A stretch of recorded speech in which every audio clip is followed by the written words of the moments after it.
I received the call just before midnight. Dapo was on the line pleading with me to come to the Ajah police station. What's the problem, Dapo? It's a domestic violence matter, my brother. Dapo, what concerns you, a pastor, with domestic violence matter? Silence. No response. Dapo, what's the problem? I need to know what happened. Where's madam? I could hear him breathing heavily before he said, she's in the hospital. Hospital care? Dapo, what happened? After a short period of silence, Dapo then says, it is Titus Fish O. The thief cometh not but for to steal and to kill and to destroy. I am come that they might have life and that they might have it more abundantly. So I'm sure you are curious to know more about Dapo and Titus Fish, abi? Dapo came back from work that day and his wife served him dinner of rice and stew with some salad. He notices that the salad is more than the rice and he asks his wife if he is a goat. What's this plenty grass on my plate? She replies that you need to lose some weight. I am just helping you. At this point, he's already upset because he's very hungry and doesn't really care for salad. He then asks, why are there only 2 pieces of fish in the stew? Why is there no chicken or goat meat? My love, you manage it now. Is the stew not tasty? Says his wife. He then bites into the fish and yells at her, I hope this is not Titus fish you served me. I really hope you didn't serve me Titus fish. Madam now replies, Dapo, what's wrong with Titus fish? Long and short of the story, Dapo didn't know when he pounced on her and she ends up in hospital while he ends up in a police cell. All because of Titus. Madam's version is that Dapo has not increased her housekeeping allowance for months, even though she has been complaining that prices have increased. So instead of making it an issue, she decides to embark on some cost-cutting measures. Less rice and more vegetables that she's growing in their backyard. Cut out snail, chicken and tilapia and bring in brother Titus. After all now protein. This fictional story is playing out in different variants in many homes. Life as we know it has changed. Those who have big generators with diesel are now buying small petrol generators to power a small section of the house. Some men come home and start screaming when they see that generator is on, and when madam will ask if he's the only one that light is good for, fight will start. Landlords and tenants are fighting over when the generator should be turned on. People are stressed over how to manage themselves in their new reality. No more foreign vacations, no more weekend getaways.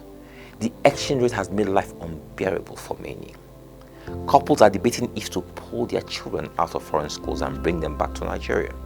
The way individuals, couples, families, organizations, and nations react and respond to this new season is causing all kinds of commotion and disruptions. People are now surviving instead of living. You feel like you are caged, desperate. What to do? Who to call? You are calculating all your options and the cost to the choices before you. Overnight, you have become a beggar, asking everyone you know for help. Not long after the children of Israel left Egypt, they ran out of food. They began to grumble and like that, but they missed their chicken and giwarowa. Individually and collectively, they reacted badly to their situation until God sent manna from heaven to feed them. They fed on manna for 40 years. Why manna? Why manna is tied to why the season of 40 years or why the present season we face. Seasons are a time of character building and refinement. Seasons make or break you. Seasons define or characterize the next phase of your life. Seasons are a time for us to reconnect with God and learn how to depend on God. This is the connection between the 40 years and manna. Know God and trust God. It sounds easy, but it's not easy. The food you eat every day represents your way of life and what you know. It is you trusting yourself for sustenance. Manna represents a new way of life that is built on a different source of energy. It's called grace. Grace is living day to day trusting God for everything. It's the state of being full while empty. It's the state of seeing while blind. It's the state of hearing while deaf. This is the new energy we have to adjust to in this season, trusting and knowing that Titus and tilapia are all from God, and we should give thanks. Trusting and knowing that big generator and small generator are all from God, and we should give thanks. Trusting and knowing that sleeping with or without light, it is God that protects, gives comfort and peace. It is knowing that this too shall come to pass. This is what Jesus Christ gave us: abundant life. A life that's at peace in all seasons because of He who dwells in us. The knowledge and understanding of grace is the difference between surviving and living. Those who don't have grace are merely surviving through their dark season, while those who have grace experience summer in winter. So as we adjust to eating Titus fish, please know that God is the giver of both Titus and tilapia. In everything, give thanks. God bless you all.